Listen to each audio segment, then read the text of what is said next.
Ибрахим балам, шимайлап не жазып отырсың? Алғашқы өлеңімді жазып отырмын. Жарайсың балам. Әжесі, Ибрахим балаңыз өлең шығарыпты. Қанеке балам, оқып берші. Жазды күншілде болғанда, көгерай шалғын бәйшешек, ұзарып өсіп толғанда, күркіреп жатқан өзенге, көшіп ауыл қонғанда, шырқырап жатқан жылқының шалғыннан жолы қылтылдап, ат айғырлар биелер, бүйірі шығып ыңқылдап, суда тұрып шыбындап, құйрығымен шылпылдап, арасында құлынтай, айнала шауып ұлтылдап, жоғары төмен үйрек қаз ұшып тұрса сымпылдап. Ибрахим балам, талабың тасысын, халқыңа берерің көп болсын. Сиясы кеппеген өлеңдеріңмен әжеңді, халқыңды қуантатын тұлға бол. Абай Құнанбайұлы жазғытұры. Жазғытұры қалмайды қыстың сызы, масатыдай құлпырар жердің жүзі. Жан жануар адамзат анталаса, ата-анадай елжірер күннің көзі. Түйе боздап, қой қоздап қорада шу, көбелек пен құс пенен сайда ду-ду.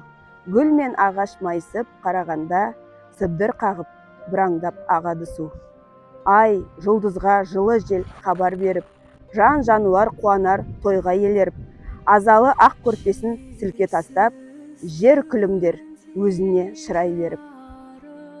Абай Құнанбайұлы, айттым сәлем қаламқас.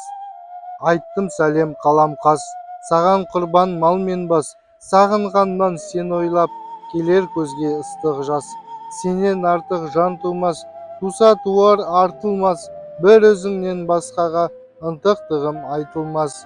Асыл адам айнымас, бір бетінен қайрылмас, көрмесем де көрсем де, көңілім сенен айрылмас.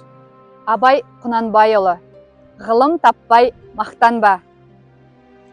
Ғылым таппай мақтанба, орын таппай баптанба, құмарланып шаттанба.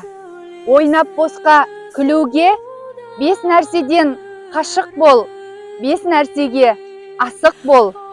Адам болам десеңіз, тілеуің өмірің алдында, оған қайғы жесеңіз.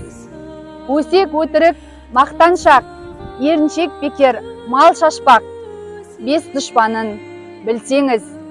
Талап еңбек терең ой, қанағат рақым ойлап қой, 5 асыл іс көнсеңіз.